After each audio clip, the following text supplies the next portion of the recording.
का डरपोक तानाशाह प्रधानमंत्री तब तक चुप रहा जब तक 700 से ज्यादा किसानों की शहादत नहीं हो गई, और चुनावी नफा नुकसान देखते हुए 3 काले कृषि कानून वापस लिए।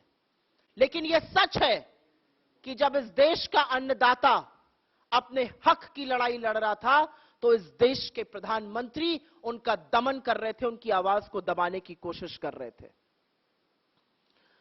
और आपको याद दिला दूं, यह मई 2021 की बात है। किसान आंदोलन चल रहा था, अपनी चरम सीमा पर था,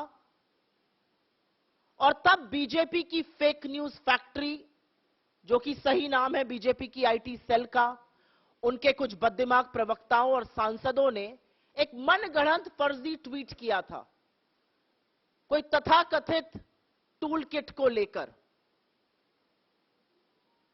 उनका कहना था कि कांग्रेस इस टूल किट का इस्तेमाल कर रही है, और आपको याद होना चाहिए कि उसको मैनिपुलेटेड मीडिया, मतलब भ्रामक मीडिया कहकर टैग किया गया था।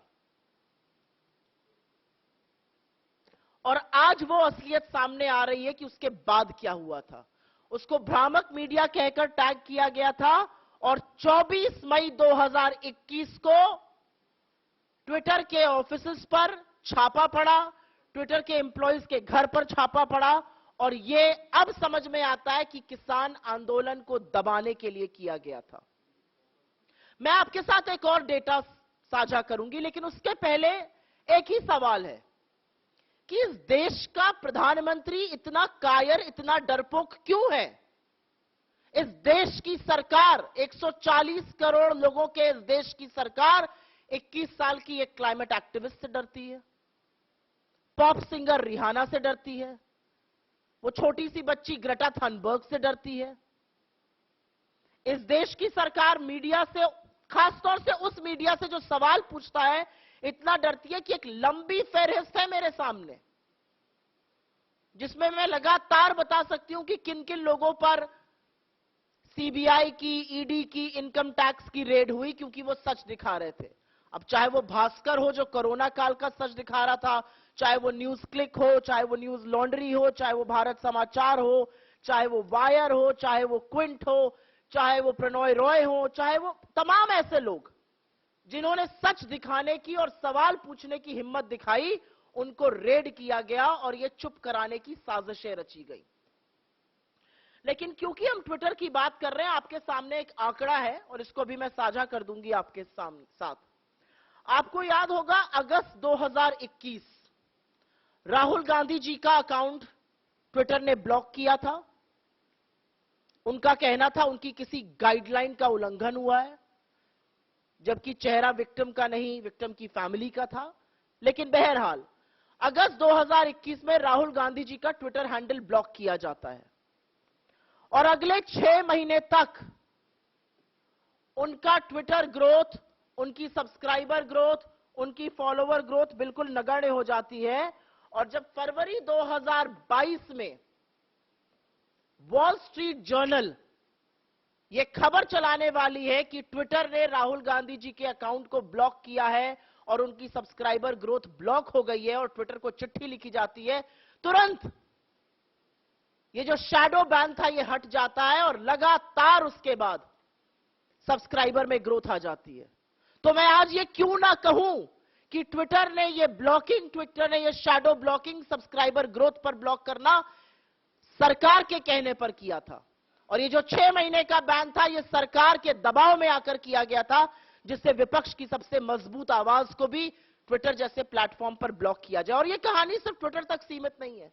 हम सबको पता है कौन से पेज डिलीट होते हैं, हम सबको पता है किसके पोस्ट डिलीट कराए जाते हैं, फेसबुक से, यूट्यूब पर किसको रिस्ट्रिक्शन करा जाता है, ये सर्वविदित है।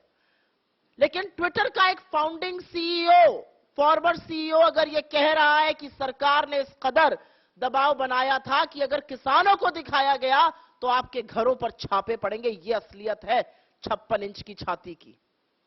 और 56 इंच की छाती डरती इतना ज्यादा है, कुछ एग्जाम्पल्स तो मैंने आपको दिखा दिए, लेकिन वो डरते इतना ज्यादा है कि कोई सवाल पूछ ले तो नौकरी खाने पर आमादा है। अभी थोड़े दिनों पहले अमेठी में सबने देखा, स्मृति ईरानी जी जा रही थी, पत्रकार ने सवाल पूछने की हिम्मत दिखाई, 12 घंटे से अंदर में पत्रकार की नौकरी खाली। बड़ा संतोष आया होगा, बड़ी संतुष्टि आई होगी। नौकरी एक बना नहीं सकते, लेकिन खाने में सबसे आगे रहते हैं। और डरते इस कदर हैं कि विपक्ष की सबसे मजबूत आवाज, जो 4000 किलोमीटर पैदल चलकर इनकी कलई खोलने लगती है, संसद में इनका पर्दाफाश करती है, उसको षड्यंत्र रच के संसद से निकालने का काम किया जाता है। और हां, मैं राहुल गांधी की बात कर रही हूं। लेकिन ये जो तथ्य सामने आ रहे हैं, ये वाकई में भयावह हैं, ये डरावने हैं, और ये दिखाते हैं कि किस तरह से लोकतंत्र में हर उस आवाज का दमन किया जाएगा जो थोड़ी सी, जरा सी भी हिम्मत दिखाएगा। और क्यों डरते हैं मोदी जी? क्यों डरता है इस देश का प्रधानमंत्री? इस देश का प्रधानमंत्री इसलिए डरता है क्योंकि करोड़ों रुपए खर्चा कर कर एक रंगी पुती छवि बनाई गई है, और जब ऐसे सच सामने आते हैं तो वो छवि ध्वस्त हो जाती है और बेनकाब हो जाता है कायर तानाशाह। मैं मोदी जी की जो कायरता है उस पर दो बात जरूर बोलूंगी, क्योंकि जब भी आप इनको सच का सामना कराइए, जब भी आप इनको आईना दिखाइए, तो अंतर्राष्ट्रीय साजिश का एक बहाना बनाया जाता है।